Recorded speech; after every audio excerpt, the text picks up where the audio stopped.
자, 민주당에서는 오후 4시부터 긴급 의원총회를 열고 지금 대법원이 이재명 후보의 공직선거법 위반 사건을 유죄 취지로 파기환송한 것에 대한 지금 대책을 논의하고 있는 상황입니다.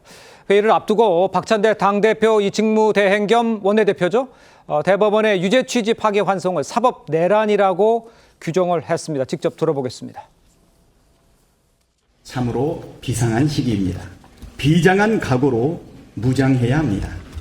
대법원이 이재명 후보의 선거법 사건을 파기환송한 5월 1일 사법 쿠데타, 이재명은 죽어도 안 된다며 대선에 개입한 5월 1일 사법 내란이 바로 그 증거입니다.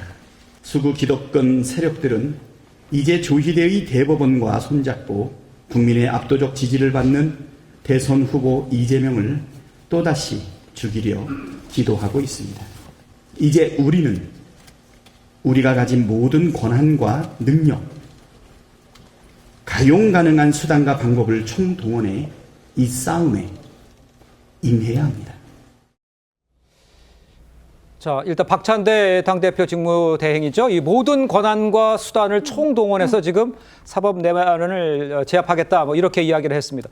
모든 수단을 동원하겠다. 물론 탄핵은 물론 다른 수단도 불사하겠다 이렇게 읽히는데 탄핵 말고 다른 수단 생각할 수 있는 게 있나요, 대변인? 계속 보시면. 일단은 대법원장에 대한 탄핵은 추진하겠다라고 이야기를 하고 있는데 파기환송 의견을 낸 10명의 대법관 모두에 대해서 탄핵을 할 수도 있는 것이죠. 그러면 대법원 자체가 완전히 마비되는 상태가 될 수 있을 것입니다. 그리고 지금 이야기하고 있는 것은 대법원에 대한 특검이라든지 그리고 대법원장에 대한 청문회라든지 이런 것들도 이야기를 하고 있는데요.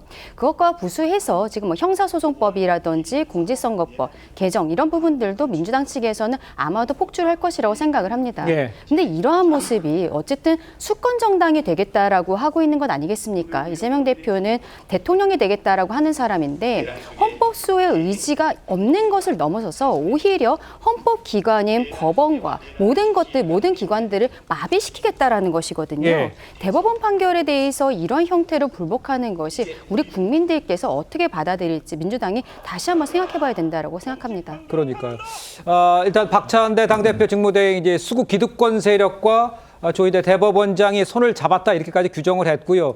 근데 이 발언이 과연 설득력이 있냐 이거에 대해서는 어떻게 설 변호사께서는 어떻게 보세요? 글쎄요, 설득력을 저 개인적으로 생각했을 때는 설득력을 가지기는 굉장히 어려울 것이다. 민주당을 지금 지지한다거나 아니면 이재명 대표를 지지하는 지지층 내에서야 가슴 뻥 뚫리는 얘기일 수도 있겠습니다만 중도층이라든지 국민 전체적인 여론을 살펴본다고 한다면 그렇게 판단하기에는 좀 섣부른 내용이 아닌가라는 생각이 좀 들고요. 자꾸 계속 이제 비교되는 것들은 그렇습니다. 탄핵 심판에 대해서 지금 국민의힘에서도 승복을 했지 않습니까? 그렇죠. 그럼에도 불구하고 대법원 판결에 대해서 부정한다는 것은 도대체 그런 헌법 자체를 부정하는 것인가요? 헌법에서 3심제를 규정을 하고 있고 대법원의 최종심에 대해서 결론을 낸 거에 대해서 지금 민주당이 하고 있는 것은 대선 개입 또는 내란이다. 내란이라는 것은 무엇입니까? 글자 그대로 우리가 내란죄의 어떤 목적이라는 것은 국헌문란의 목적을 가지고 어떠한 내란이라는 행위를 하는 것인데 국헌문란의 목적이라는 건 우리가 잘 알다시피 헌법기관의 무력화를 얘기하는 거 아니겠습니까? 그럼 지금 헌법기관이라고 하는 대법원의 무력화를 하고 있는 것은 과연 어느 당인가 이걸 한번 생각해 봐야 되지 않을까 싶습니다. 알겠습니다. 이런 상황에서 이제 다양한 방법을 동원해서 의총에서 여러 가지 탄핵 같은 것도 쭉 이야기를 하고 있습니다만 이 문제를 한번 좀 체킹을 해봐야 될 것 같아요. 민주당 초선 의원들은 이미 조희대 대법원장의 탄핵을 해야 한다 이렇게 어제 기자회견을 열은 상태인데 김민석 최고위원 같은 경우는 지도부는 아직 그 문제에 대해서 공식적인 입장을 정리한 바 없다. 이렇게 좀 한 발 뺀 듯한 모습도 있어요.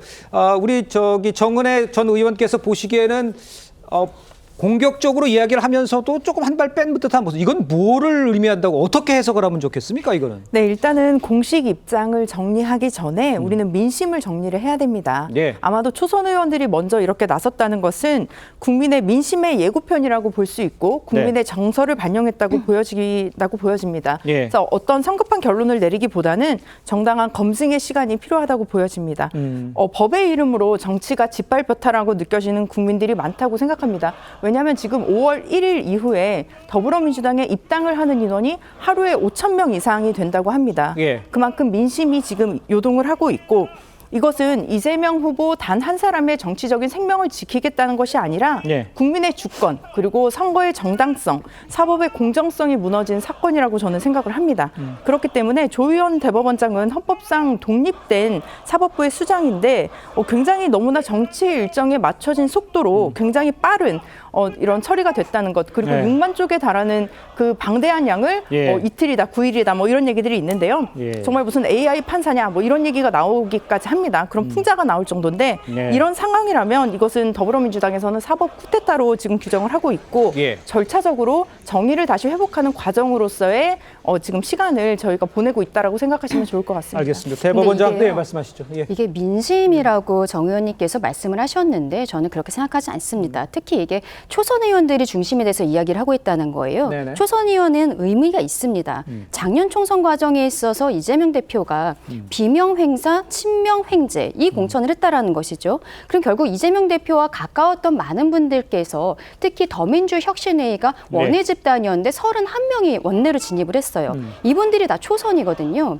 이러한 분들 입장에서는 어쨌든 본인에게 공천을 줬던 이재명 당대표에 대한 고마움으로써 예. 사실상 마음속으로 나가고 싶지 않았을 수도 있지만 이렇게 나온 것이 아닌가 생각합니다. 알겠습니다. 지금 뭐 대법원장 탄핵을 비롯해서 여러 가지 수단을 지금 의총에서 이야기를 나누고 있고 지금 의총은 좀 진행이 되고 있습니다.